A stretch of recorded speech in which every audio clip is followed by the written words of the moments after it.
massive, dedicated force. And the threats to our nations, they don't sleep. They're watching our every move. Iran, Russia, China, North Korea, ISIS, Al-Qaeda. They may be watching this right now. Our military should not be mistaken for a cable news gabfest show. We don't care what you look like.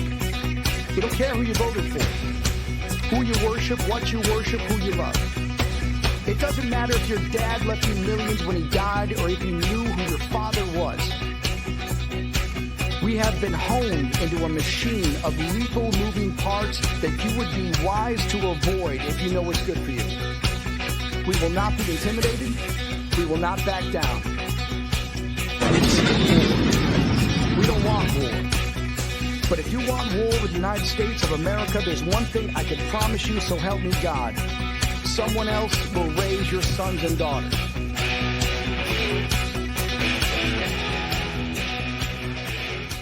Get ready for an epic collaboration as MB Radio and Patriot Radio join forces.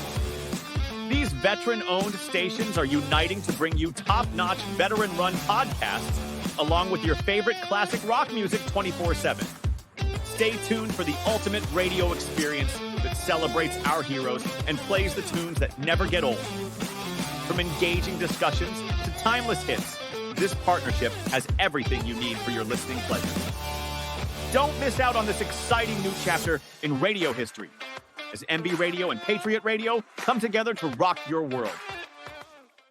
Opinions expressed in this program are those of the speakers and do not necessarily reflect the views or positions of any entities they represent. Find us on the web at mbradio.us. All right, welcome. Hello, everyone. Joining us from multiple different platforms. This is Money in the Military. I am Joey Laswell. I am a certified financial social worker, and we're here to talk about different issues with the military and their money situations.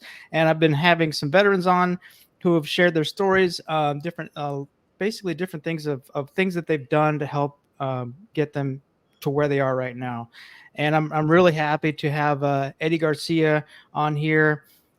We met up on LinkedIn, I believe, or it was, I don't know. There's so many different things. Facebook veteran groups. I think we connected at some point, but I heard your story. I was really intrigued, and I wanted to get to know you a little bit more and tell your story, basically. So thank you for coming, Eddie. I really appreciate your time. Joey, thanks for having me. It's a pleasure to be here. Anything that I can do to further the cause of veterans, both in service and then out of service, trying to do something else, I'm more than willing, more than happy to be here. Awesome. All right, well, let's go right into tell a little bit about your military background.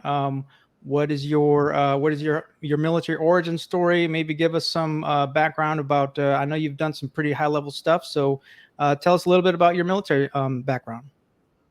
Well, sure. I mean, I'm born and raised the son of a ranch hand down in South Texas. So I don't come from much, working class, blue collar background, low income, like a lot of people. I'm 42. I'm 42 now, so I was born in 81. But I come from a family of servants, people who have served in the Army family. My great grandfather, Mexican American down in South Texas, fought for the U.S. Army in World War I. His son, my grandfather, Ramon, fought for the U.S. Army in World War II. My stepdad was in the 173rd Airborne Brigade, the Herd, back in Vietnam. He was an airborne MP. And so back in 1999, I was looking to follow in those men's footsteps. I joined the U.S. Army Reserves at the time. 2 years later, 9/11 took place. I decided to go active duty because, like those men before me, they fought for America and for the Army at a time of war. America was back. It was at war again. First time in my lifetime, really. And so I went active duty. I was enlisted. I enlisted at 17 years old while I was still in high school. So I would do Army drill during the weekend. I was doing high school during the week. A week after graduation, went off to basic training, Fort Knox, AIT. My first AIT was in Aberdeen Proving Ground in Maryland. Did the reserve thing for a couple years. Like I said, then 9/11 kicked off. My stepfather, I told you, he was an airborne MP. He's like, if you're going to go in the active Army, I only got one requirement, that you go to jump school. I'm not going to have any legs in the house. And so that's what happened. I went to airborne school. I spent about 14 years under the special operations umbrella. As an enlisted guy from E1 to E6, I was a mechanic and became a signal satellite maintainer for the majority of that time. Through the years, progressed, got a bachelor's degree in business administration, got a master's degree in IT project management. I became an officer in 2008. Became a signal officer based on my background and my experience. Served 12 years as an officer. I went to Ranger School back in 2013. I got the tab, got the T-shirt and all that stuff. Had a chance to command troops in the 82nd Airborne Division from 2015, 2016, deployed to Iraq 3 times, deployed to Afghanistan 3 times, a lot of things in Europe and Africa. And over the years, OEF, TS, and if anybody's familiar with West and North Africa, did some operations out there too. Spent a year working for General Joe Votel, 4-star general at CENTCOM. I was his chief communications officer. Traveled with him 365 days, a whole year with him, every single day of that year too. And so got a chance to spend some time on 21 different Central Command countries out there, 21 countries in that AO. Finished my career in the Pentagon, working with the House of Representatives, working with the United States Senate on federal policy. So for those Army folks out there, and the other services have it too. The Army's got a congressional fellowship program. I qualified, I submitted, I got picked up for that program. 26 officers, or about 24 officers and a couple enlisted get picked up every year. Went to George Washington, got a master's degree in legislative affairs at the federal level. So you know what you're talking about when you go work with Congress. Spent a year on a congressional staff, Congressman Trent Kelly out of Mississippi. He's a 2-star general in the Mississippi Guard. He's also a sitting member of Congress. So it's a great guy to work for, right up my alley. Spent a year with him, then finished my career the last couple of years working with Congress as a congressional liaison. And so it's one heck of a 22 years that I had a chance to spend. I'm grateful for all the time, for all the friendship, for all the service. And then I made that decision with the wife and kids. I got my oldest daughter is 16 now, so she's in high school. As a military child, it's tough on those children, and so we tried to make her a deal that once she got in high school, we were going to try to stay where we were at. That program just doesn't last that long. And so after about 5 years, I had to make the decision, either uproot my family again, and these kids are at this crucial age, or go ahead and put in my retirement paperwork. I put in that retirement paperwork, and now I'm working for veterans. Wow. that is an amazing journey. That's a lot to digest, but I've had a packed career, and it's been great. It's been fulfilling. I got a chance to meet a lot of people, got a lot of chance to do a lot of cool things. And a service that I'm proud of. And now I'm trying to give back to the same community that's been there for me. I mean, I got a chance to serve under some mighty fine leaders over the years that have grown me. And so I can take anything that I can take, any knowledge or useful tidbits that I can now pass on to those people that are our service members right now, as they transition into civilian life, or as they continue trying to grow themselves through the leadership or management perspective. That's what I'm here to do. They're trying to be value added and continue to serve, just in a different capacity. I love that. I love that story. I love that journey. Man, there is a lot to unpack there, but we'll talk a little bit about your transition. I am curious how the transition has been, and then some of the projects that you're working on now. But let's talk a little bit about like some of your just general financial maybe lessons learned, or something that you would if you were to talk to an E1 coming right out of basic training, what kind of advice would you give? What kind of financial advice would you give to them to kind of get them on a right financial path right out the gate? Well, right out the gate, people joining the military right now in 2019, and I know this because I played a key part in it. So in 2019, after the retirement system changed into the blended retirement system, the National Defense Authorization Act, the NDAA, Congress inserted a line into the NDAA that opted every person going into the military from that point forward to the 5% matching limit of the TSP. And so that's free money. It's a free 5%. First thing, and the reason Congressman Kelly and I really worked to put that in the bill. I mean, we wrote it, it got it passed, Congress passed it. And so any member joining the military, when you go to basic training, automatic 5% is taken out and inserted into your TSP, and the government's going to match it. If we're going to have a match, I believe people should be opted into it. And if they want to opt out, well, they can, but they're automatically in it. And so I would encourage young people coming into the military to take advantage of a free 5% of the money paid from the government. So it's like I said, it's free money. So that's the first thing. And then take advantage of the situation where you live. So if you're living on post, and what I did as a young Joe, when E1, E2, living in the barracks, taking advantage of the chow hall there, saving my money while I didn't have any bills. And so the being in the service, the government takes good care of you. And so if you're even though you're not making a lot at E1, E2, E4 in that range, you can still save a lot because you also don't spend much. So as long as you can keep your spending under control, you should be okay, especially as you move up those ranks. So that's first and foremost. Okay. Yeah, I mean that's a great primer to get those, because I'm thinking about the full spectrum of the military. I guess you could say from beginning basic training to till separation, and then now to veteran life and the transition out of the military and then beyond. So that's a really key point that I really like to highlight, especially the veterans that have transitioned out. But there's a lot of good lessons that you've probably learned over the years financially. So I appreciate you sharing that. And that's especially, and I'm really impressed that you were involved single-handed or partially really involved with the BRS, the blended retirement system. So that's a really cool achievement, that not many people can say they were involved with that. So that's really awesome.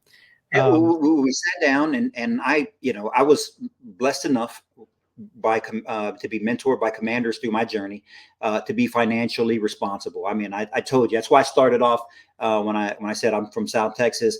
I don't come from money, low income background. That was important. So I showed up into the Army with debt, because with debt that I didn't accrue, right? It was just accrued and under my name. And I know there are some people out there that have had to go through that, where family members put things in your name that you didn't have anything to do with. But such is life sometimes. And so I had to crawl myself out of it, and I had to do it step by step. So you start to watch your spending, start to save and invest, pay back the debts that you owe, starting from small to large, to build up that momentum, what I call debt stacking. Pay it off as fast as possible, and then start to grow your money, and then use that money that you were spending to pay down debt, and start putting into investments, whether it's the TSP, whether it's a Roth IRA, which if you're already matching, that's what I talk about is investing in Roth accounts. And each time you get promoted, I mean, the military does a good thing. If you do the right things, you show up in the right time in the right uniform, you get promoted. As you get promoted, don't take advantage of that money and go spend more. Take that money and go save and invest more, because over the next 20 years, it's quick tidbit of financial information. There hasn't been a time in history, a 20-year period in history, where the market has gone down. Zero.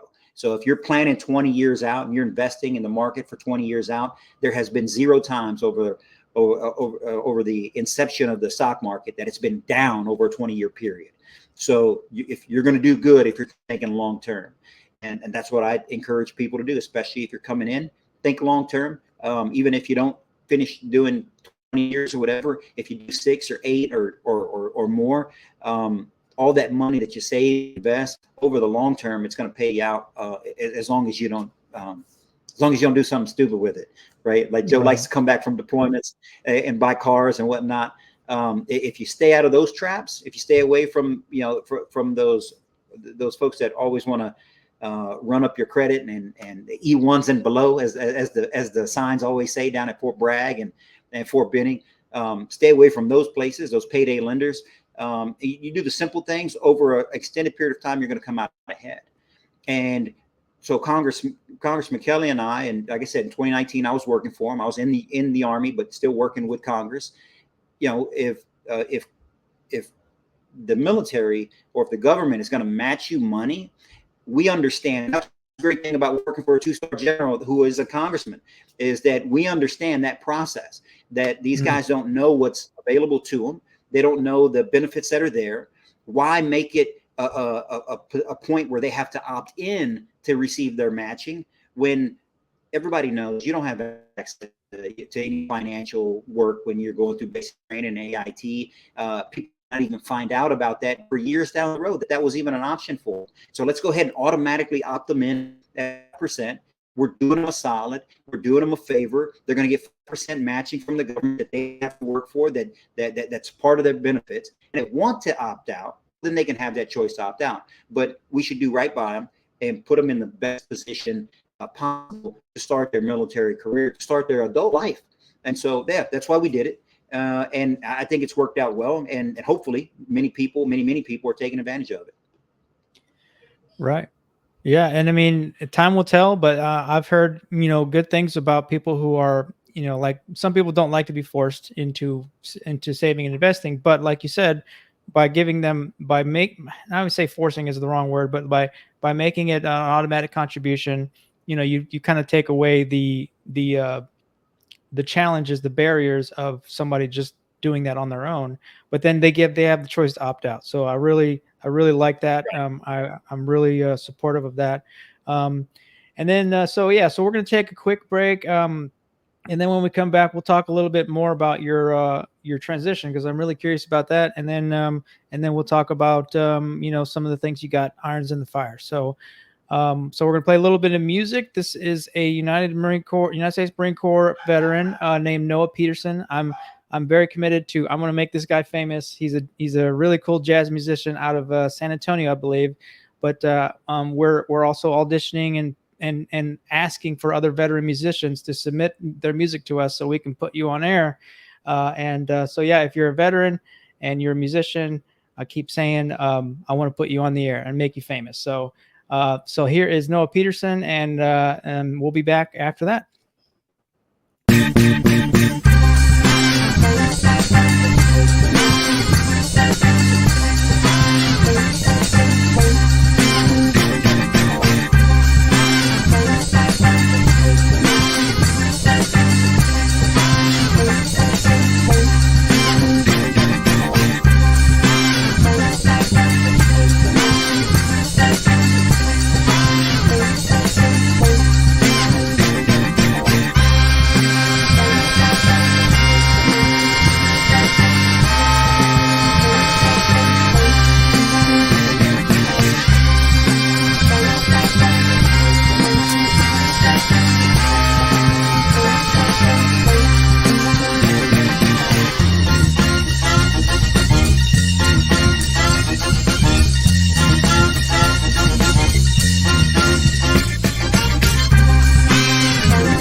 Introducing LT Defense Tactical Gear, your ultimate solution for top-notch protection and performance in the field. Our armor bundles provide unmatched safety and comfort, while our battle belts and holsters ensure quick and easy access to your gear. Stay prepared for any situation with our high-quality medical supplies, designed to keep you ready for action at all times. Looking to enhance your skills? Our firearms training programs will take your proficiency to the next level. Trust LT Defense for all your tactical gear needs and gear up for success on the battlefield. Opinions expressed in this program are those of the speakers and do not necessarily reflect the views or positions of any entities they represent. Find us on the web at mbradio.us. All right. We are back. This is Money in the Military. This is on Military Broadcast Radio, giving veterans a voice. And I forgot to mention this at the beginning of the show. I've made a post on it on my Facebook page, but like MBR is growing. It's expanding. We've got at least 30 different shows, different podcasts, and most all of them are video podcasts. So, and we're streaming them live.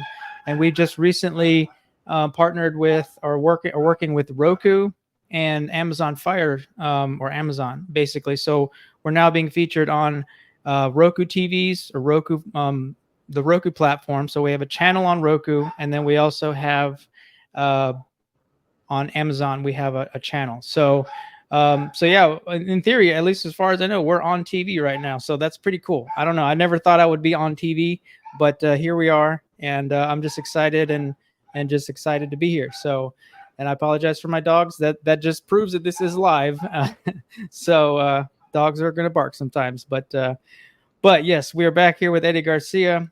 Oh, and TikTok. We're on TikTok as well. So we have people behind the scenes. So Joel is the mastermind of MBR. He's just a machine, and he's been doing a lot of great stuff behind the scenes. But we are a nonprofit. We are, we're actually, I'll go ahead and say we're hoping for some donations. So please go to our mbrradio.us.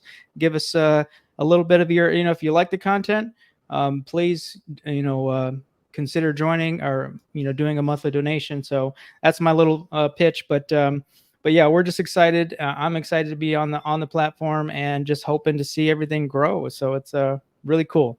All right. So enough of that. So, all right, Eddie. So before the break, we were talking to you about, your illustrious military career, and, just, man, hats off to you and all the things that you've accomplished.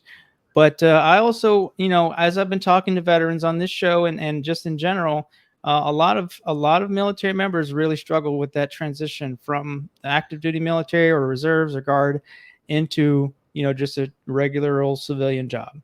So just give us a little bit of, what was your transition like? Were there any major barriers or roadblocks or hurdles that you faced, and how did you overcome them?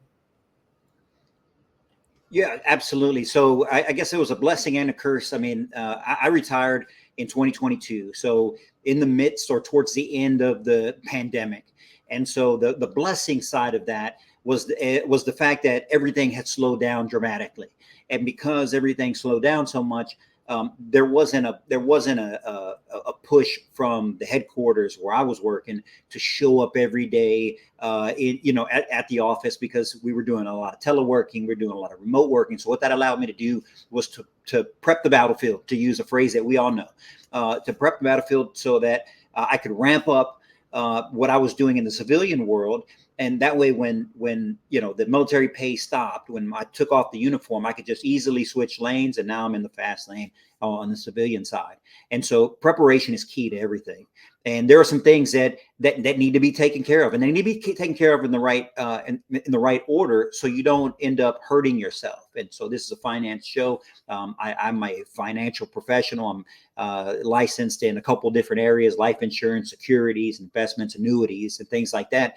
I was doing that towards the end of my military career during this kind of COVID period. I decided to take some of that downtime that we had as a nation and put it to work in things that I was passionate about. And, saving money, investing money, helping others do the same is something that I'm passionate about. And so I started doing that. That way, when I was going through the transition process myself, I identified some things that were that are pretty important. And in that transition process, I'll use a quick example, is that most veterans are going to have to go at some point towards their transition, and they're going to have to go to the VA, and they're going to start getting exams. They're going to get exit physicals, and they're going to start to tell these doctors, both service doctors or VA doctors, all these things that have happened to them while they've been serving. bad backs, bad knees, emotional issues, anxiety, depression, sleep apnea, PTSD. I mean, the list goes on and on. We all kind of know them. But if you do that first, and then you realize later on, as you get ready to transition out, and the date's coming up, like, oh man, I'm about to lose SGLI insurance. There's $400,000 that would have taken care of my family in the event that I passed away while I was in service. How am I going to make that up? And then you go to you look for an insurance, for instance, life insurance, and you've already documented you have all these problems, these illnesses. Maybe you didn't know it. Maybe you didn't. Maybe they just found out about it. You may become uninsurable at that point, or the insurance that you're going to be quoted is sky high, right? So it's going to cost you. It can cost you hundreds, if not thousands, of dollars if you do those things in the wrong order. So what I try to do is I try to help veterans in the transition process identify things like that, and put the things in order that need to be in order. And so when you're a year out, before you start going to the VA and start documenting all these illnesses that you've probably been dealing with for how many years, make sure that you reach out to somebody like myself and see what kind of life insurance plans that are there.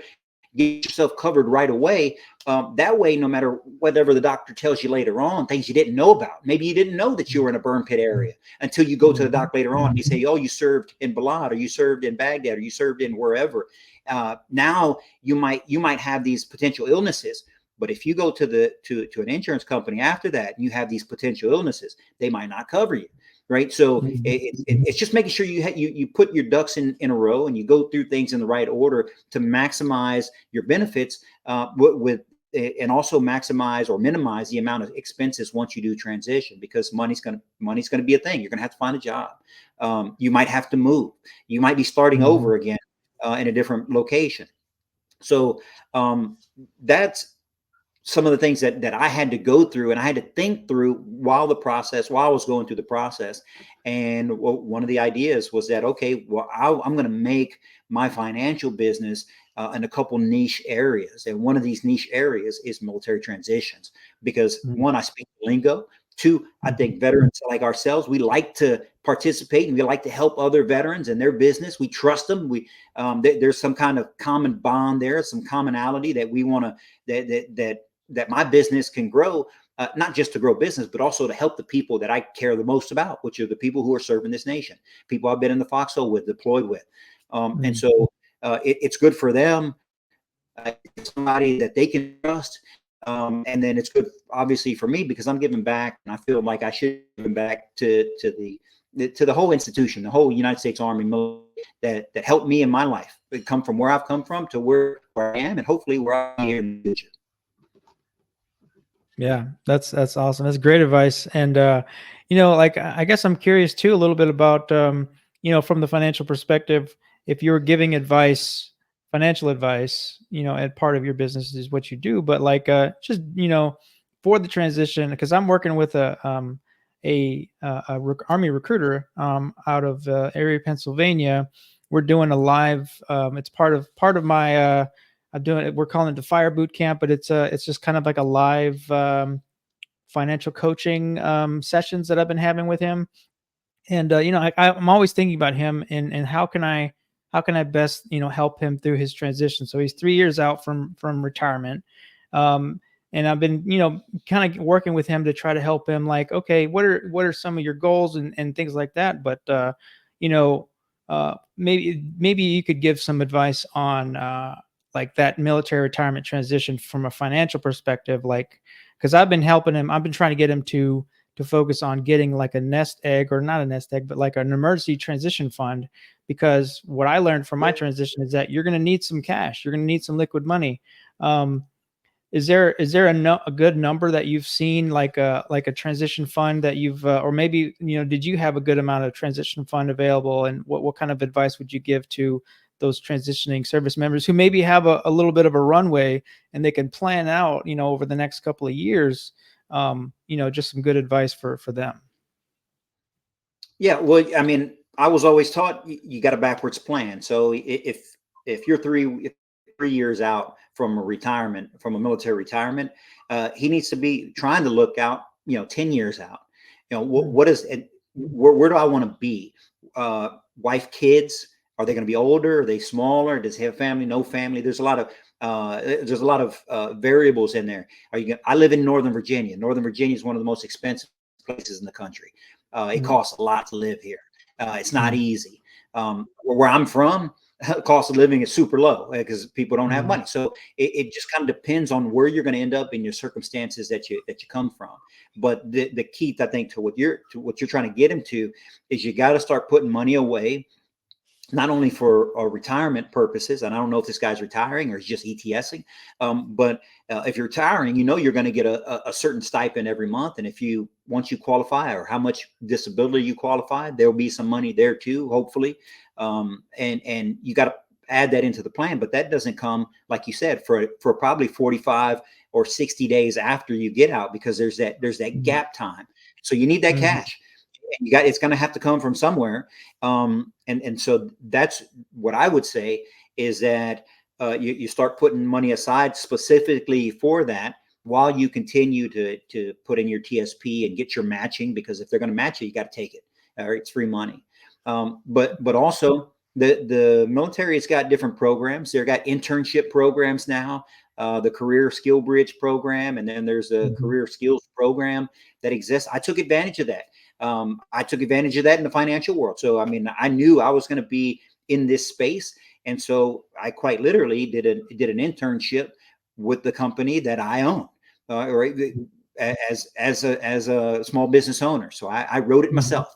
It got approved. It got approved legal. So it gave me 4 months, 120 days to start to reach out to clients and start to build a book of business as I was transitioning out. But it takes people to kind of guide you in that process to say, hey, these things exist.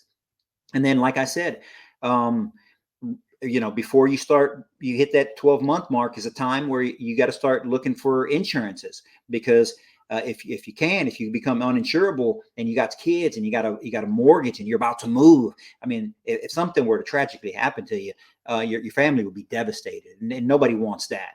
And so that's where I try to focus people. Say, hey, look, let's look at a term life plan. I always use my scenario because, like I said, there's some truth to commonality. And so when I was retiring out, I was looking at it. I'm a guy myself. Say, okay, I got a family, I got 2 kids, or we got bills to pay. How much do I need? And when you look at the survivor benefit plan, I'm just going to be honest. For the vast majority, it's too expensive. It provides very little. Especially, I live in Northern Virginia, like I said. So the maximum for me was about $2,700.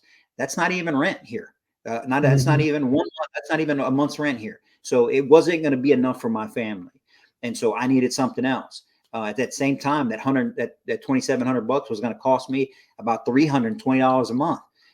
That was just too much money in my point of view, and so it limits you. It limits you. So I went with a term plan for 30 years. It gave me, it was more than $140 cheaper a month. And it pays me out a whole lot more. And I can give the money to whoever I want to. I can give to my kids, my wife, my parents, whoever, strangers, if I wanted to. SBP kind of limits you. So educating service members early enough so they can actually take advantage. What happens a lot of times is that these transition programs are in like their last month.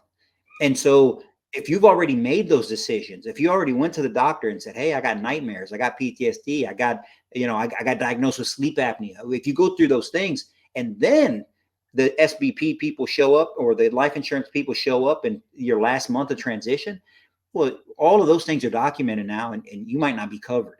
And so you'll be forced into something super expensive that's very limiting. And so having a coach like what you're doing for your friend is important for anybody. And so that's what I try to do myself. If people want to reach out, that is a niche part of what I do every single day, is meet with clients and talk to veterans as they transition out, to give them something to think about. I mean, you don't have to take my word for it. The good thing about finances and in the military and as a veteran is it's all online. You can Google how much does this cost? How much do these people make? How much will my retirement pay be based on your years and how many kids you got, et cetera. So it's all open, and I just try to guide those people through. Yeah. Yeah, that's great advice, and I'm maybe I'll have to kind of connect you guys at some point so you can maybe he could pick your brain a little bit more because you have you have a specialty that I don't necessarily have with the life insurance stuff. So, we're all part of the same family, the same team. We're all fighting the same fight. So yeah, I'll have to I'll definitely show him the clip of what you just said, and we'll have to work on that together. So. Um, It Appreciate takes you. me, like I said, it takes 15 minutes. We run a quick quote, and I compare people all the time. Hey, you W4 retiring with 26 years in. This is how much SPP is going to pay you. This is how much it's going to cost to get it. Right? That's a quick. That doesn't take any time at all to find out. Now let's look at what you might qualify for if you're in decent health, or if you're in good health, or if you're in poor health, and just compare the numbers. I mean, I'm not necessarily selling. To me, it's more important that people have the information. If I believe that if people have the information, they'll make the best decision. Right. Okay. All right. Well, we're gonna have to take another quick break, but we're gonna talk some more. Actually, I wanted to pick your brain a little bit about your entrepreneurial journey. I know you've got a few different irons in the fire, so we're gonna talk about that a little bit later. And then this is gonna be another song from Noah Peterson and USMC veteran. So we'll be back in a few minutes with Eddie Garcia.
Opinions expressed in this program are those of the speakers and do not necessarily reflect the views or positions of any entities they represent. Find us on the web at mbradio.us. All right, we're back. This is Military Broadcast Radio, where we're giving veterans a voice, and the veteran that I'm giving a voice to is Eddie Garcia, who had an amazing military career in the Army and is now transitioned to the finance world. And we're going to talk a little bit about, we already talked about your transition, but I did want to kind of see where you're at, and I've seen you on social media a little bit. You're putting yourself out there, but I also, I know you have an app that you've created, developed, and released, and I have a lot of questions about that because one day I would like to create an app for myself. But yeah, so tell us a little bit about your app, and what your vision for this is, and what you've what I guess what has happened so far. Yeah, well, thank you for bringing that up, and thank you for letting me use your platform here to tell my story and what I'm trying to do for veterans. It's very important. I think it's super important. I do a lot of things, in the financial space, but also in this process that we just talked about the transition process. I spent 20 years ish as a signal operator, both as enlisted and officer. And I just couldn't believe, I was astounded as I was doing the transit, going through the transition process, that we didn't have an easier way to find the information that we needed. And it just does. I mean, it's hard to find. Anybody who's gone through that process or in that process now knows that, they give you a spreadsheet of about 1,000 different organizations, and it's almost information overload. And so in that process, I kind of, I thought about it. So why don't I have anything mobile? Why do I have to be in front of my computer, pulling my hair out, trying to dig through these spreadsheets and these PDFs to find the right person to do whatever it is I'm trying to do, whether it's jobs, whether it's finance, whether it's finding services, whether it's small business stuff. I mean, you can literally run in 1,000 different directions. And so, after a lot of prayer and thought, I said, I started reaching out to some people that I knew and online to find someone who could help me in the app development process. And we created MilVets. So MIL-VETS, MilVets. And right now it's only on Apple. It's so only for all your Android users. I apologize. We just haven't gotten there yet. But we're working on it. I mean, apps they're not cheap to come by either. I mean, you got to find people who have skills. And so that takes money. But nonetheless, so what the idea was that we would be able to take an app on your phone and be able to find some core services that the vast majority of veterans need in the transition process and want in the transition process. So we focus on about 5 core issues. And if you download MIL-VETS from the App Store, milvets.com, you'll see my website and a little video that I produced on there, kind of explaining it. To help veterans, it's free to download, so you get a chance to find the news, the veteran news that interests you, veteran events that we can figure out that people can attend, hiring fairs, parades, business ventures, any news and events that concern veterans or active duty. I try to put on there, not to inundate you or spam you with, but just so that you can stay up to date on what's going on in the veteran space. So news and events is important. There's a services tab on the menu, and that services tab right now is limited to about 12, somewhere between 12 and 15 organizations that focus on some key things. So if you're, again, I'm agnostic to who is on there. Those are just the organizations that I've talked to personally that said that they wouldn't mind being on the app and that they would also promote the app. And so I'm promoting them. Recruit Military is a veteran hiring firm. So a lot of veterans transitioning need a job. Recruit Military, I talked to the CEO and the guy who runs it. I mean, they have 400,000 jobs across America that they're looking to fill. So you can look through a list of 15, 20 different hiring agencies, or you can go to download the MilVets app, hit services, see Recruit Military at the top, click that button, you go straight to the registration page and you register. You have a recruiter call you. Again, I don't have anything against any of the other hiring agencies out there. They can be on the app too. The only thing that I was asking for at the time was that you tell your friends or you tell the people who come to you that, hey, there's this app out here. You might want to get on. It's free to download and you can find a job. We try to make it easy for you.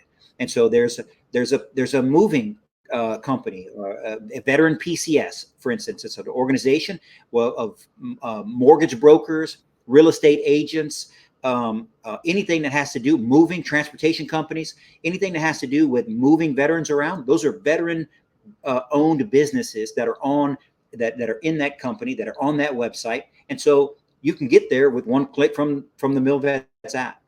And so VFW,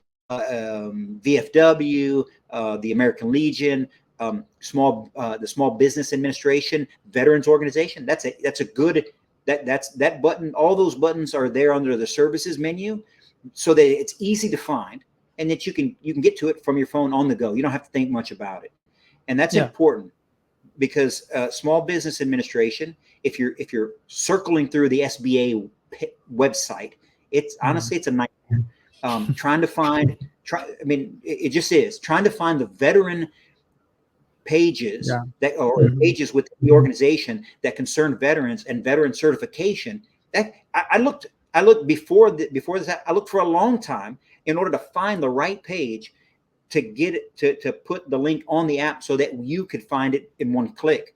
It took me an afternoon to find out what you need in one click. And so if you're a veteran entrepreneur, if you got a veteran-owned business, you can go to you can download the MilVets app, hit services and SBA veteran cert. You go straight to that page. You register, you log in, you put your information, and a couple weeks later, if you qualify, you become a veteran-owned business according to the Small Business Administration. We try to make it easy. Separate to that, there's also a business side of the app. And so if you're a veteran-owned business and you want to market yourself on the app to veterans on the app, there's a place to do that. Now that's a subscription, $2.99 a month. I'm not doing it to make money, but if I make you pay a little something, if you go out of business and you're still being charged it, you'll take that off the app. And what I don't want to do is I didn't want a stale product. And so a lot of websites that do that, veteran-owned business websites, what happens is veteran gets out, they start a small business, they put it on the website in these online, but then they go out of business, but it's still on the website. And so the website is stale. It's like a spreadsheet. It's just as stale as the information. It's only as good as the information that's updated on it. And so the reason the $2.99 a month is so that it reminds you every month if you have a business and you're on the app, you're paying $2.99. If you go out of business, you'll stop it. And then that way your business is no longer advertised on the app. So people don't think they're going to go see you when you don't exist anymore. And so it's a housekeeping measure more than it is a money-making device. And so that way, veterans who want to patronize veteran-owned businesses, they have the ability, and military spouse-owned businesses, they have the ability to find them easy. Also, veteran-owned and military spouse-owned businesses get an easy way to market to veterans in their area. So when you pull up that map, it's veteran-owned businesses on the app within 250 miles. So you don't get the whole country, you don't get the whole world. You're just reaching out from wherever you're located. 250 miles, I think that's long enough. If you want a lawn care guy that's a veteran, you should be able to find it. If you want a financial guy who's a veteran, or a mortgage broker or a real estate agent that's a veteran, you should be able to find it in your area. And that's what we want to do. We want to create this ecosystem of veterans, helping veterans both find the services they need, but also expand their businesses and being entrepreneurs. And so that's what the MilVets app is really all about. And then you also have some medical stuff in there too. Again, trying to make it easy. So under the health menu, you can find, well, one, you can automatically dial the crisis hotline. A lot of people don't know the crisis hotline number. If you don't know it, that's fine. If you have the app and you go to health, it's right there, crisis hotline. You just hit it and it'll prompt you to dial. If you take fire, there's a button on there that says nearest hospital, nearest clinic. So in case you got to rush somebody to one of the medical facilities, you can find, you don't have to type it in and under maps. You can pull up the app, hit health, nearest clinic, and the nearest clinics around you will pop up in case you got to run to the hospital. So we're just trying to give the services that veterans need with easy access that sometimes they don't have. I mean, we got a lot of vets, a lot of battle buddies that are struggling with a lot of, mental disorders and suicidal ideations, or just in a bad spot. And so in that health, under that health menu, trying to make it easy and the help that they need right away. So in my vision of the app, that every veteran coming out is downloaded it, and that is getting news and events that pertain to veterans on their phone and a notification, and that they're patronizing veteran-owned businesses and military spouse-owned businesses, and that we're creating this ecosystem where we're helping one another.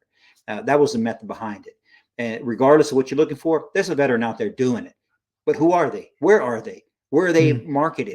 They don't know. And so what we're trying to do is inform people, because like I said earlier, if we have the information, I believe we're going to make the right decision. Yeah. Yeah, I really, I've downloaded the app. And just a little bit of shameless self-promotion. I recently went onto the SAM website, sam.gov. I registered my business as a veteran-owned business, and once I get all that wrapped up, I'm gonna join the app, and I'm gonna put myself out there and try to integrate with the local community. I'm also going to put it on my you have all these Facebook community apps. I'm gonna start pushing it out there and saying, hey, vet-owned businesses, you guys need to be on this app. And I'm really going to try to, push, because I really do believe in the app. I believe in your vision. I think it's a great resource. And, I feel like, because one thing I have noticed too, and I'm on all kinds of different veteran, groups that we're probably on the same ones, but yeah, like there's a lot of really disparate levels of support out in different communities. And it would be really cool to have them all in a one-stop shop kind of location, like an app, or like a platform that like you said, makes it easier, reduces the barriers for finding services, for finding businesses, for finding support. There's so many nonprofits and for-profit businesses that are just dying to help the veteran community. So I just wanted to say thank you for putting that out there, and I'm going to be an advocate for it, and advertise for whatever I got to do to get the word out there, because it's a great service.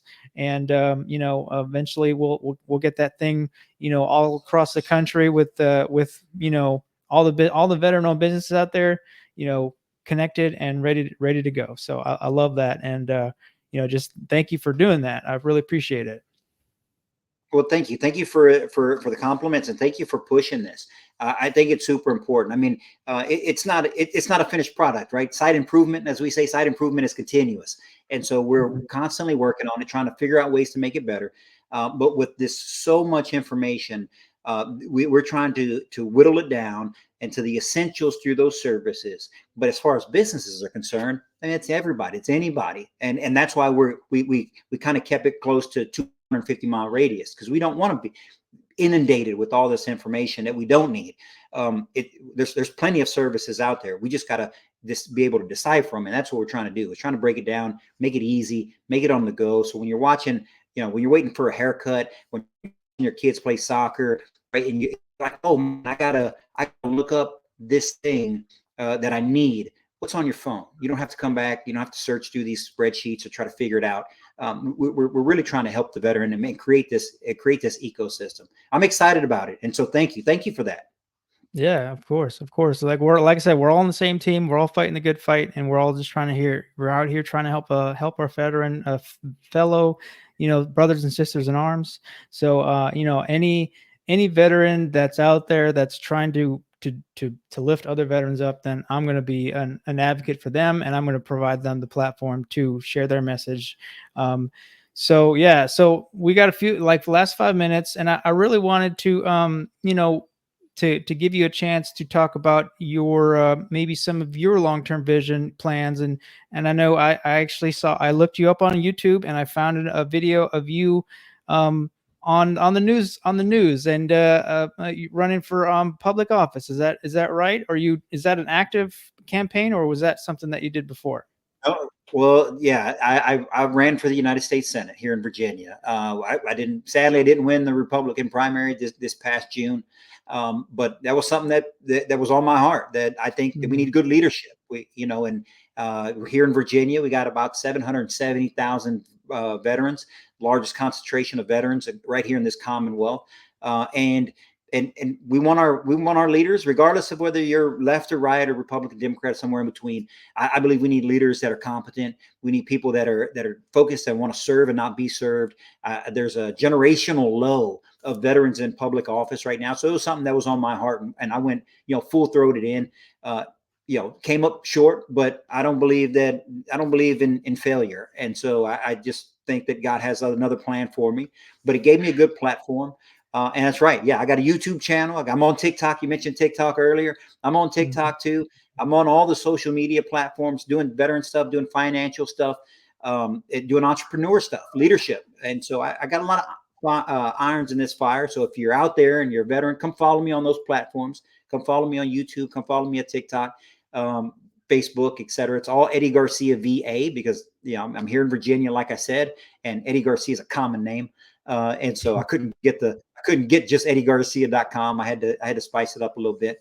So ran for office. It didn't work out, but that's not slowing me down any. I think there's plenty needs to be done. I'm just curious, is there you have future aspirations of running again, or maybe running in local office, or what are your thoughts on that? I'm just curious. Right now I'm focused on veteran advocacy. I'm focused on the MilVets app. I'm focused on financial services, helping these people that I've come to meet along the campaign trail. I mean, we got 27,000 votes here. So going from a zero and a no name to 27,000 people that are willing to put put your name on a ballot and vote for you.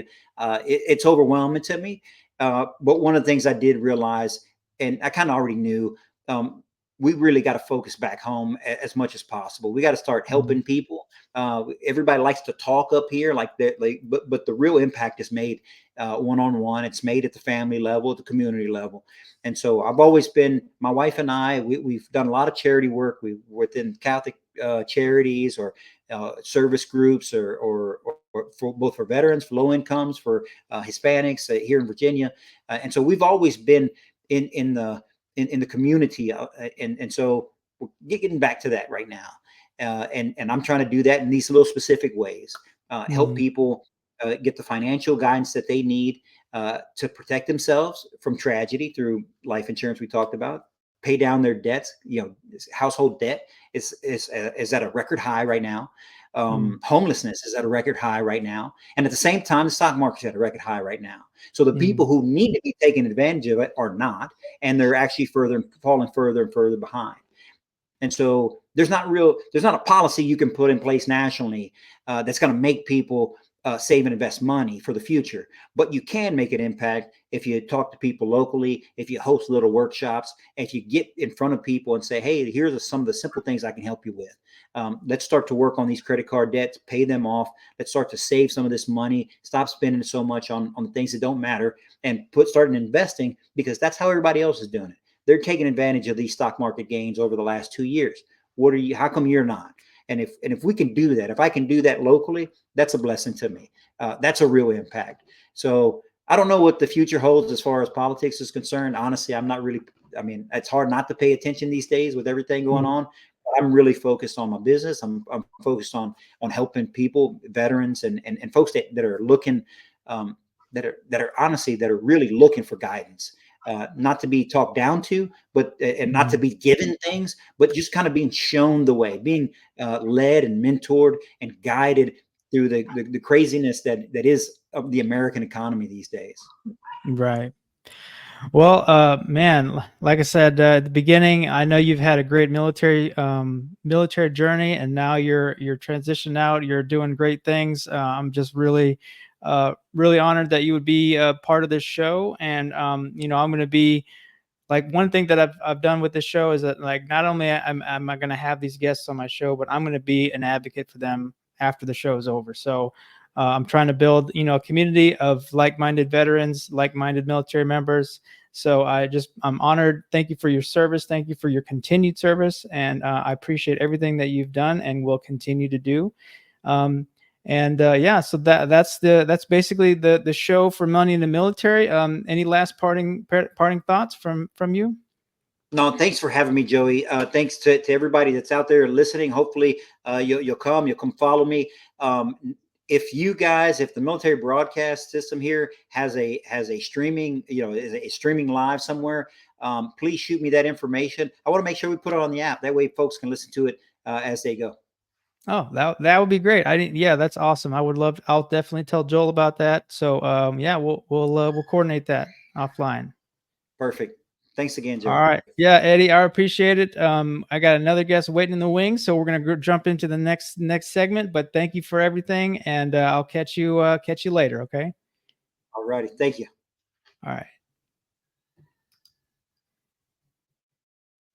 All right. So now we're going to transition to the Fire Social Worker Show, and I have let me actually see if I can change my background. I didn't create. I'm not fully prepared for this, but I'm going to try to change my. I guess it doesn't really matter, but I'm going to go ahead and bring on my guest. So the Fire Social Worker. That's my. I guess you could say I'm putting on my social worker hat. This is the Fire Social Worker Show. So I'm a certified financial social worker. I've got basically I was running two different shows, and I was like, well, I have this platform. Let me try to combine them into one broadcast, because for one thing, it was kind of tricky balancing two different broadcasts, 2 different days. So I'm trying this out. We'll see how it works. But so Baz Moreno, he is a host of the Social Worker Rants podcast. He was generous enough to feature me on his podcast when I was kind of really just getting started. But yeah, just excited to have him on the show. So we'll go ahead and bring him on. And let's see. Hey, Baz, how's it going? Hey Joey, what's going on? Not much, man.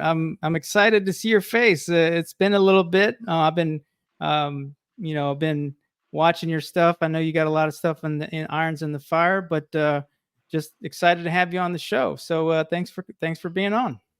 Well, thank you for having me on your platform. Awesome. Yeah, of course. So all right. So let's for my audience that maybe not familiar with you as much. I'm obviously a big fan of your work, but let's give a little bit of a background on who you are. How did you get into social work, and tell us a little bit about your backstory. Yeah, sure. How long we have? Because my social work story is very unusual to say the least. But first and foremost, you're doing an amazing job. Keep up the great work. For those who don't know who I am, my name is Basilisa Moreno. Everybody calls me Bass for short. Yes, like bass, like the fish. Bass, like bass. Pro shops. I'm a licensed master's social worker in the state of Delaware. I'm a certified school social worker in the state of Delaware, and recently became a certified financial social worker, particularly helping people of color in the sandwich generation with financial education, financial counseling, doing individual counseling in terms of finances. So if you're at the ages of mid 30s to early 50s and are caring for an older adult while having kids of your own, you are in the sandwich generation, and I'm looking for you. So I'm definitely taking clients in.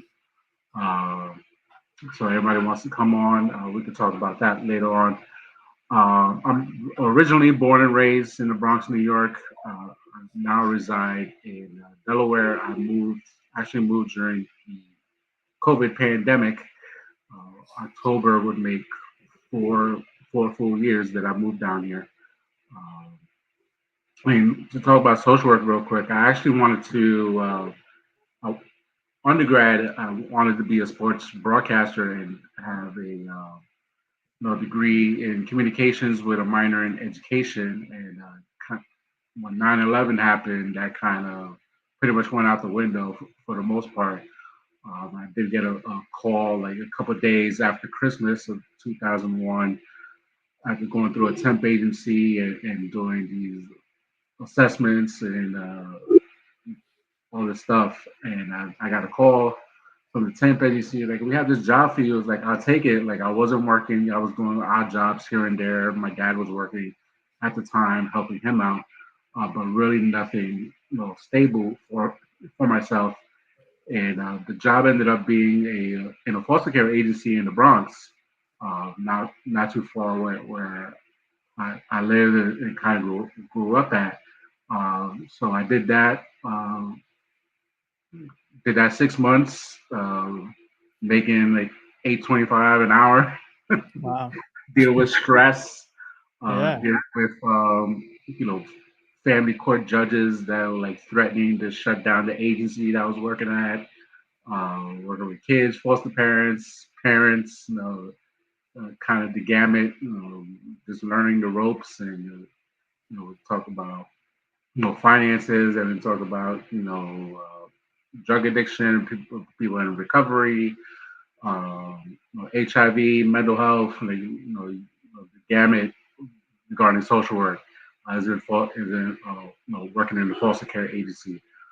They made me permanent on salary, and did that for another 2.5 years, and kind of seeing all these social workers and supervisors with these letters after their name, the MSW letters, and getting promoted, or people just getting hired to be supervisors. So I guess that's the move to make if I want to make some more money and kind of move up in the social work ladder. So that's what I did. I went back to school, got my master's, went to Fordham University in New York City.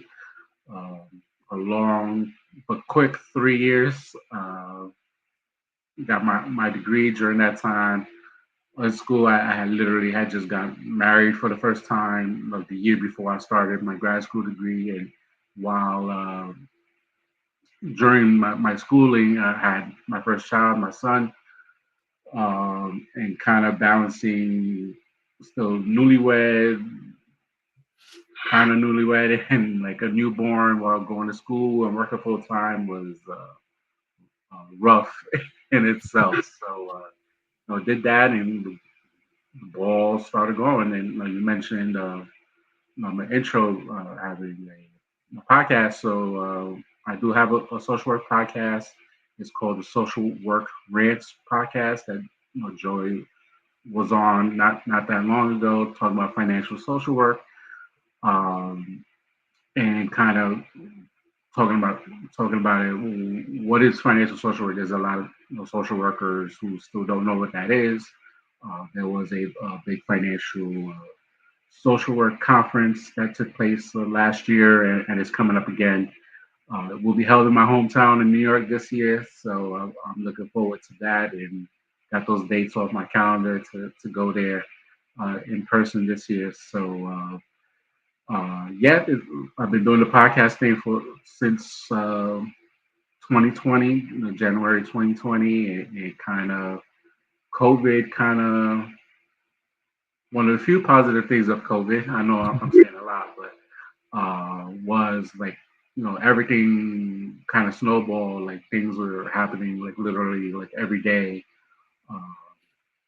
good or bad, and kind of like having these ideas pop in my head, and literally I tried whatever popped in my head, good or bad, like I did it. And the podcast was definitely a kind of a vehicle for my own mental health, because I was working in New York City, which got hit very hard from COVID, and working with the older adults. Some people call them elderly. We're changing that verbiage, but for context, working with that population, and of course they got hit hard from COVID, and literally losing clients on my caseload during that pandemic, and then months later losing my mom from COVID, and kind of using the podcast as like kind of my way, like my own diary in a way. And then I had this idea of just everybody's pretty much home for the most part, and kind of like reaching out, DMing people, people I follow, fellow social workers, like what are boots on the ground, what's happening in your city, what's happening in your state that I'm not going to see on CNN or MSNBC, something like that, like related to social work. So I reached out to people, and I started interviewing people. And that's been kind of going on off and on for the last 4 years, on top of talking about my own personal experiences related to social work, and kind of adding the entrepreneurship element to it and into doing different entrepreneur school.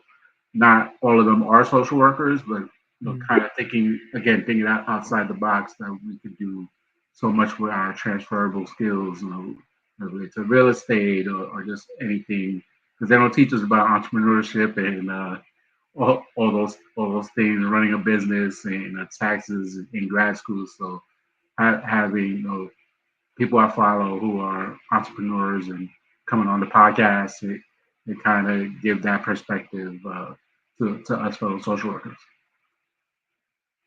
Yeah, it's it really I've been, like I said, I've been watching or listening to your stuff for a long time. So when I was telling on your show that while I was going to grad school, I was commuting. It was like an hour commute. I was listening to your show. And it's just really cool now to me still having you on the show, having on my show, which is like, what? How's this real?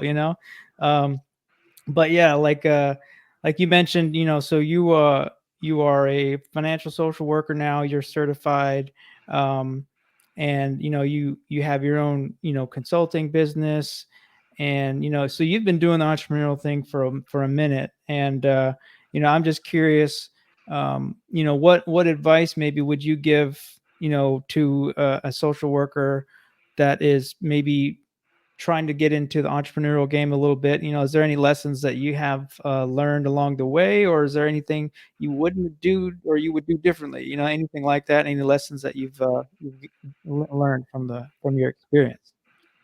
Yeah, definitely.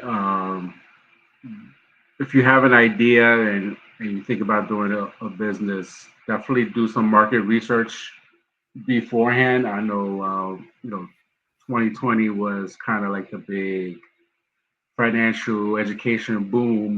We were all, home, and then all these different entrepreneurial, financial gurus started popping up, and everybody had a course. Everybody had some sort of business. It, be, it became like financial kind of overstimulating in a way. And yeah, like if you have something, just kind of do some market research. That way you're not, I know the stimulus checks happened in 2020. So like kind of like, I know people were talking about, at least during that time, was like, use the stimulus check to open up an LLC and kind of all these different things people were saying, back then. And I admit I got caught up in a little bit of the hype with that, and kind of made some financial mistakes though with that. But definitely do some market research. Like, okay, is it a viable, business? Not necessarily needing to put a lot of money into it. Don't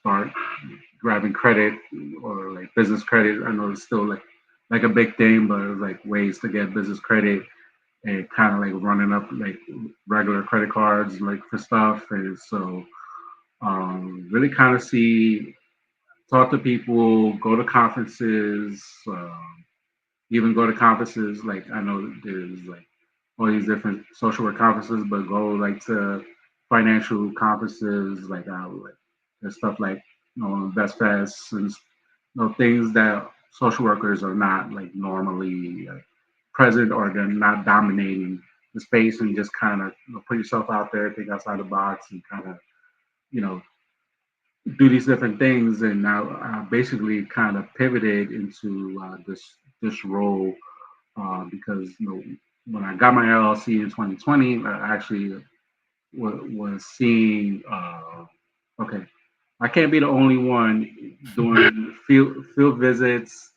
and like literally having vicarious trauma, having clients on my caseload passing away, and then I'm like dealing with home life stuff, and like to the point I had to stop watching the news because I already got the CDC information from work that's like updated because we were following CDC guidelines doing medical social work, and I didn't need to watch the news to get any more updates on that.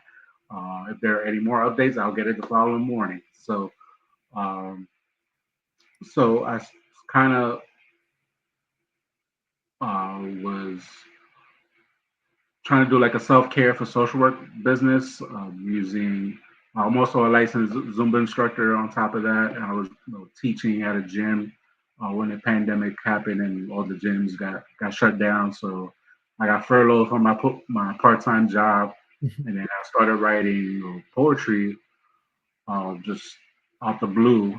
Like these words started coming together and like, oh snap, this rhymes, and like by the time you know it, I had a poem, then like I had another poem, and then like, all right, now I got like 10 poems, and like, should I do like an ebook or like release it? And then like I got into a writing class, and like now I'm involved like for the last few years into like every Tuesday I'm in my like writing class. My writing coach is kind of getting these ideas or how to promote it. Like became a published author 2022 with my poetry book Triumph Through Pain: How to Maximize Your Full Potential in Hard Times.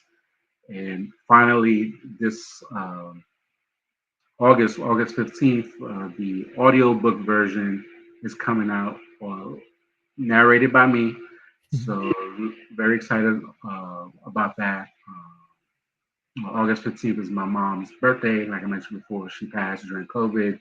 And going to therapy, my therapist was like, how do you honor your mom? So what memories do you have of her? So what better way to do my therapy homework and release a book, it's an audiobook version on mom's birthday. So that's that. So just staying busy, that's part of my my self-care too. So all that being to say, try to do Zumba classes and mixing the poetry. That's kind of how I originally started with my LLC. And then I ended up having, even though I was teaching Zumba, I had like a lot of pain in my feet. I do have like bone spurs. I had like two bone spurs on each of both of my feet. For a while, I had it like on my big toe, which went away, and I had it on my heels. So kind of like after class, like teaching from home, like limping for for several days, and then come to find out I got some like nerve damage in like my left foot. I was like, oh, okay, now that makes sense. Where I'm always in like excruciating pain and getting cortisone shots. So really, the Zumba classes were no longer feasible. So because of going back to 2020 and became learning about investing and started investing in the stock market for the first time in my life, and kind of all these different things that kind of like learning and reading all these different financial books and putting that in practice. Okay, so why? And then talking to different people, have like a lot of family members who also like myself, caring for an older adult while having kids on their own, and kind of like be closer to retirement. What the heck are we gonna do? Like we got to think about college for our kids, if even that's going to be an option for them. So like we all in the same boat, and so I figured do a pivot and not try to hurt myself anymore. With my kind of, and even like last year during the social work wealth conference, the founder of financial social work, Rita Wolfson, was honored for her pioneering work and created the financial social work. I was like, 2024 is going to be the year I get this certification. Was literally reading and taking the tests and passing the test, and big old certification that's good for a few years, and kind of hired a business coach, kind of start with the whole transition, with the whole website and all these little minor details that are so important to like, setting up meetings with clients and just everything that relates to running a business smoothly as possible, and kind of like, again, it goes back to not having that education in social work grad school, so it's like literally learning and unlearning from past mistakes and kind of get the business kind of relaunch and rebrand and setting things up the way it was supposed to be the first time around. Yeah, it sounds like you've been through a lot of ups and downs. The podcast. I've been listening to a lot of social work podcasts and trying to learn about the what are people talking about. What are some of the concerns that social workers have, and so yeah, the Fire Social Worker show for me was like you said, it was a little bit of a therapy for me because I had all these questions about social work, and I had this interest in finance, and I had this certification in financial social work. So part of my mission and my charge was to elevate. Obviously, I'm putting on my different hats as a veteran. I want to help military members and veterans with their finances. But then once I transitioned out, I also became a social worker, and I'm passionate about social workers too. So this is really kind of like a weird kind of mashup of that. I don't know how, I guess I could still change. It still says money in the military. Let me see. Okay, well, we'll go with that. But it says, it's not money in the military anymore. I'll get my own little banner up there for the Fire Social Worker. But yeah, I like that you said that your podcast was kind of part of your self-care, because I've found that a lot of I guess podcasts in general nowadays, it is kind of like a bit of therapy for yourself. You called it like a journal, like an audio journal. You can probably go back to episodes from a few years ago, and you can pinpoint, oh, in that episode, this was going on in my life, and it's like a reminder now of like, okay, this was what was happening. I was going through this at the time, and it might reflect in the episode at that point in time. But I also like it because whether you realize it or not, you are helping people by talking. Your rants. They're your rants, but at the same time, you're saying things out loud that people are feeling. Obviously they wouldn't be listening to your show if they didn't resonate with what you're saying and the things that you're talking about.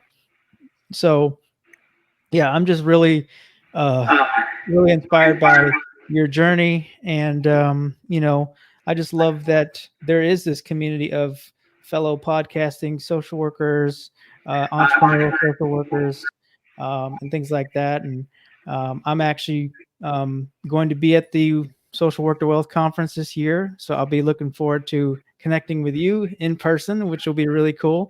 We're actually going to be, my wife and I are turning that into a little bit of a honeymoon trip. So we're going to spend some time in New York before the conference, and then we're going to go to the conference. I'll be at the conference. But so yeah, like the networking piece, as you mentioned before, is really I didn't take it seriously enough at the time, but now I'm like, yeah, like I've made some really awesome connections just either with the podcast, or like LinkedIn is really, really cool now. There's just a lot of great opportunities to just meet like-minded people.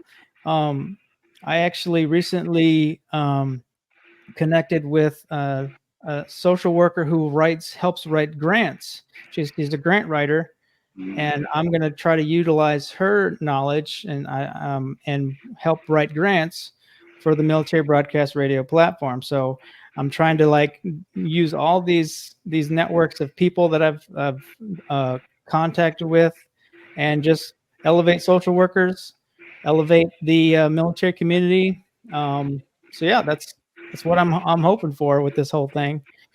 But so what's oh, we got a little bit of audio feedback.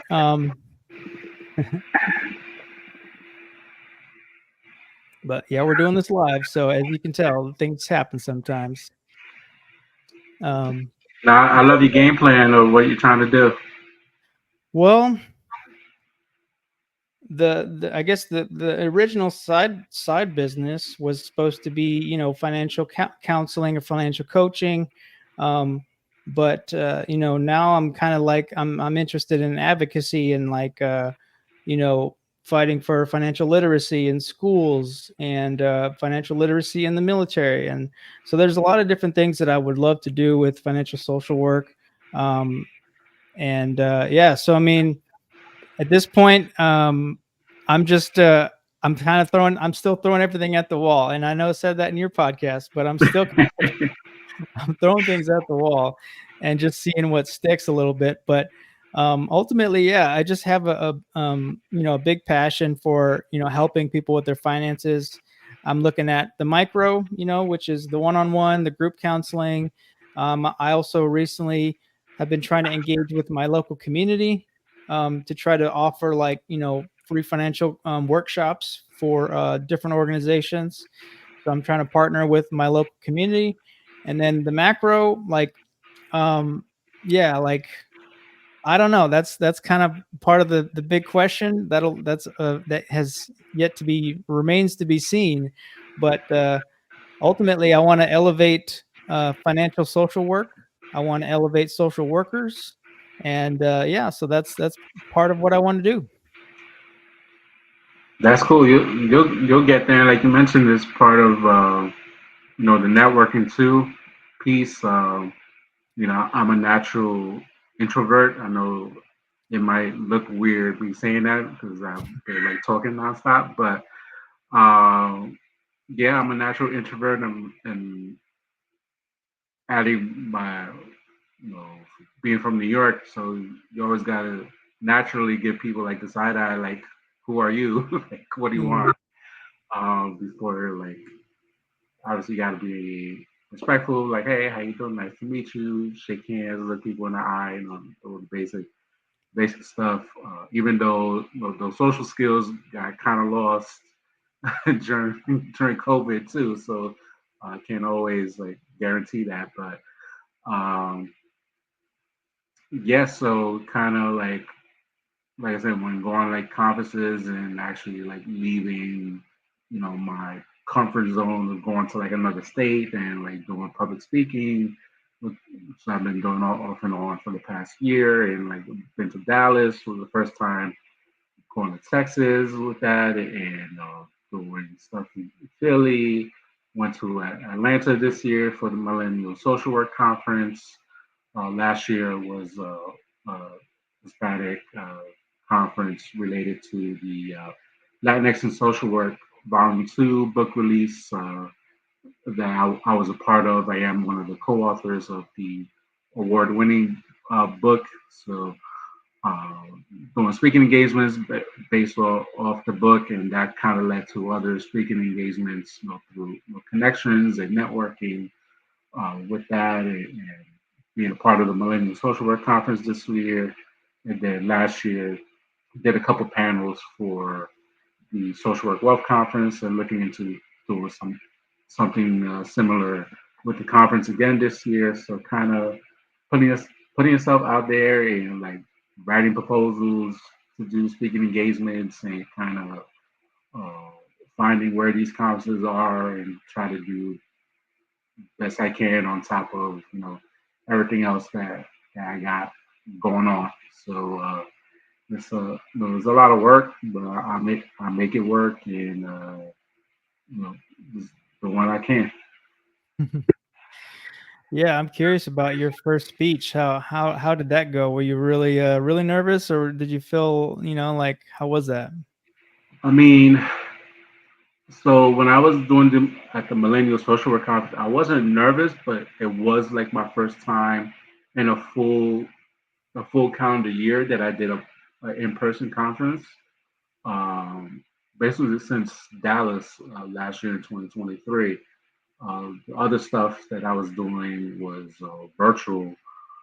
So I wasn't nervous about being in front of people. Just making sure, I'm not a techie whatsoever. So just making sure that the link to the Canva was going to work, so that when I do my slides, and kind of make sure that works, and kind of like be as organized as possible. I'm not great on the organization, so kind of making sure things fell into place, and kind of letting people know about what I wanted to talk about and kind of drive a point home, and got some good feedback on it. And public speaking is still, at least doing speeches and doing conferences, it's still a work in progress. Even though like I do have like the training from the years of like doing like broadcasting, so that kind of like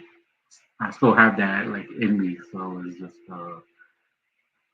kind of fine tune those skills and getting more reps to do that stuff. Yeah. Did you ever think you would be doing speeches whenever you started your social work career? No, not at all. I was just go see clients and wherever they at, and go home. It was really that simple. Yeah, I think it's a new aspect of social work. I think that social aspect of it, where people are more interested in the full spectrum of social work. But I've been talking so much, I completely forgot. As part of military broadcast radio, we do have to do some breaks. So let me go ahead and jump in and do a quick musical break, and then we'll come back with Baz Moreno.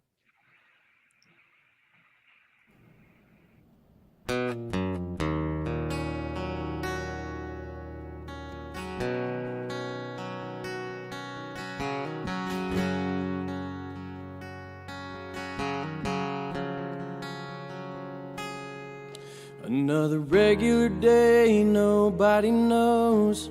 It's that time, he's coming home to them from a foreign land.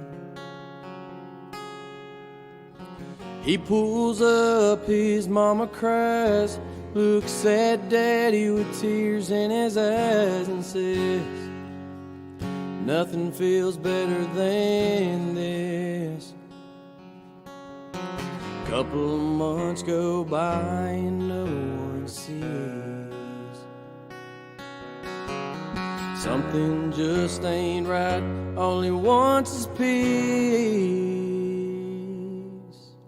He needs help, but he don't know the path to take or the way to go to be free and put his mind at ease.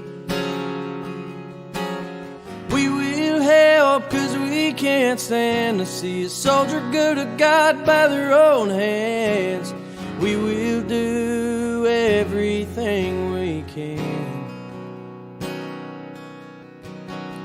to make 22-0 again.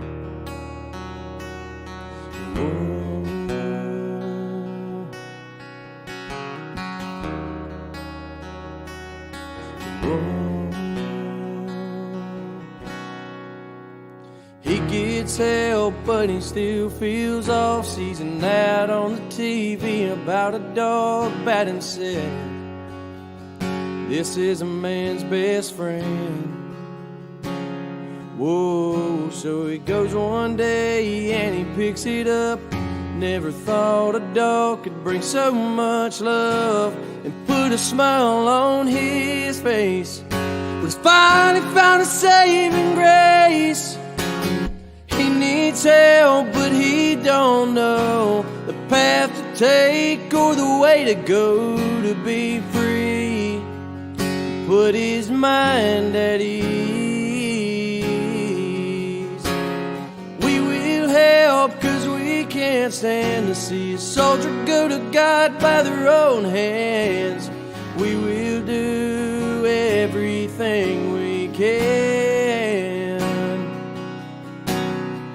to make 22-0 again.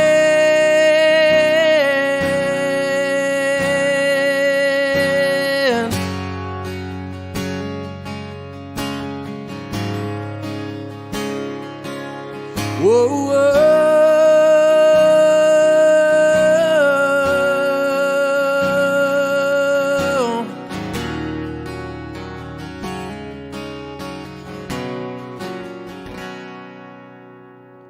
He needs help, but he don't know the path to take or the way to go to be free. Put his mind at ease. We will help, 'cause we can't stand to see a soldier go to God by their own hands. We will do everything we can to make 22-0 again.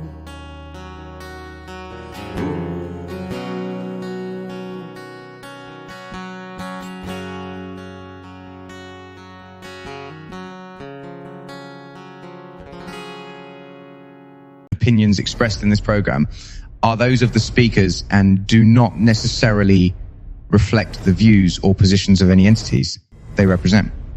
Find us on the web at mbradio.us. All right, we are back with Baz Moreno. This is we're on Military Broadcast Radio. That's the platform that we're on, but this is the Fire Social Worker Show, and I have Baz Moreno with me, and we're just talking some financial social work, his social work journey. We may have run into a little bit of technical glitches on the back end, but we're gonna power through, and unless we get the boot, we're gonna keep going. So let me see.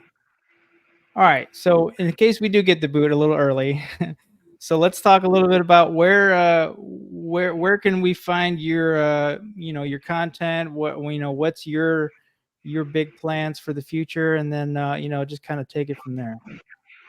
Yeah, absolutely. So people can find me on bassmorenoconsulting.com to book your financial coaching sessions.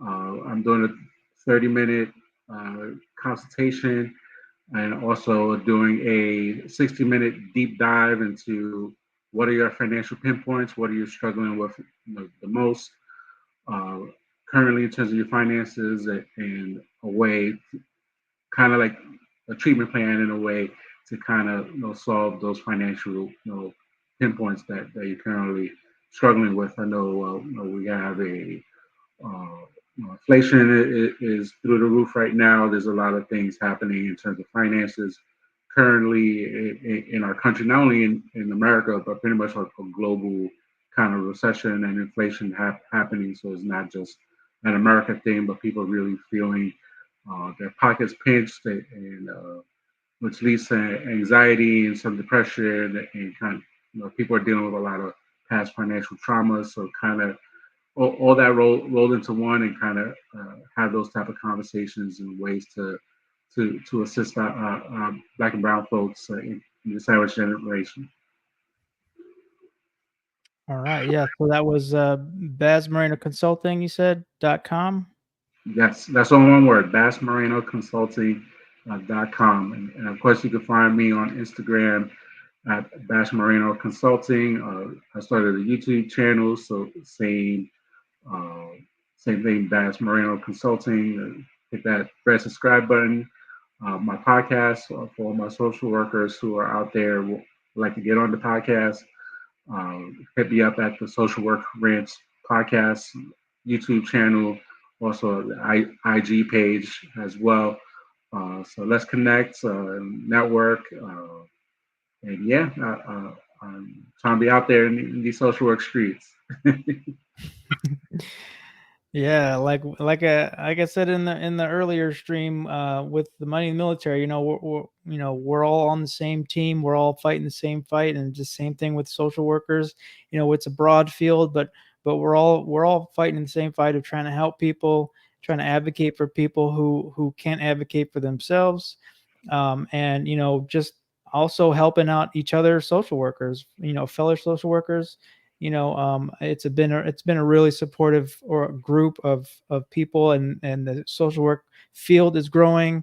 I just saw a post of like all kinds of different fields of social work that I didn't even know about. So there's all kinds of really great opportunities. I'm going to use this platform to advocate for future social workers. If you're interested, I have my niche of financial social work, obviously.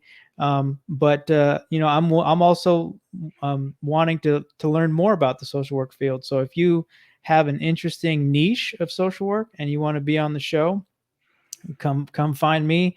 I am I'm on the Fire Social Worker platform as Facebook, and like you said, all the different platforms. It's so much to maintain right now. I don't even know how people do it, but I'm trying my best. So that's pretty much I guess that's going to be the show. We're running into a little bit of a programming issues on the back end, but man, I just wanted to say, Baz, thank you so much for doing what you're doing, what you've been doing, what you continue to do, and what you're going to do in the future. I'm really excited about what you're going to continue to do.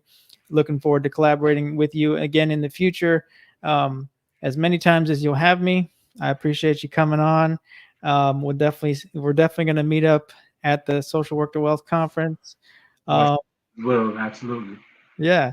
Any last minute words of advice or hope or encouragement for the audience? And for you and for all the fellow veterans, thank you for your service. is not lost with me. So thank you for that. Thank you for having me on the show. This was great. I'm loving this background link being provided. This is not my house. This is a virtual background. I was going to ask you about that. So yeah, again, thank you again.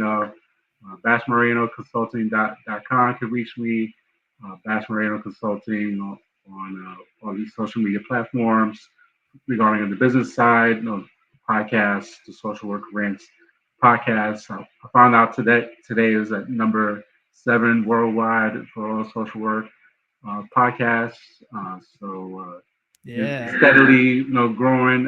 It was at number 1 for must listen to podcasts going into 2024. So shout out to FeedSpot for good people at FeedSpot, always writing good stuff about the podcast. So which is weird, crazy and exciting, and to think to start my social work career and even getting into podcasting and having a top social work podcast in the world that people all over the world listen to, and people like yourself, like we're like so a few hours away in terms of you live in one state, I live in another. I feel like California, I've met up in person. I was like, I listen to your podcast in my car. I was like, what? I got fans. It's cool, man. That's cool. All right. Well, I'm once again, thank you everyone for watching. We actually do have some live streams right now, so that's cool. If anyone has any suggestions, feedback, critiques, let me know. Let's see, we got some fire emojis from another podcaster on the Military Broadcast Radio. So thank you, Matt, for that. So please continue, as Baz said, like and subscribe if you like the content. I appreciate all the fans that have reached out to me and so far, and let's just support each other, lift each other up. I'm really just excited to continue learning and growing with everyone.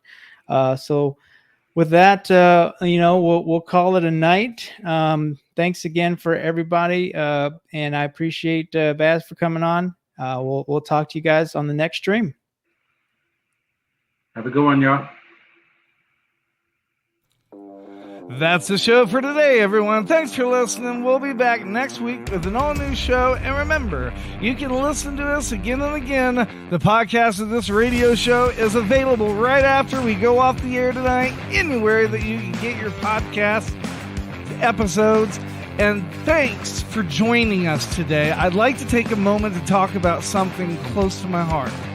Military Broadcast Radio is doing incredible work to support our veterans and bring their voices to the world. They rely on your generous donations and your dedicated volunteer hours to make it happen. I encourage you to consider supporting NBR in any way, form that you can. Use this QR code that's attached to the picture, or you can go to our website at mbradio.us. That's MikeBravoRadio.us to learn more about how you can donate or volunteer even just an hour a week from your home. Help make a difference in the lives of our veterans, because once again, we're all here for you and not for us. We're giving our veterans a voice.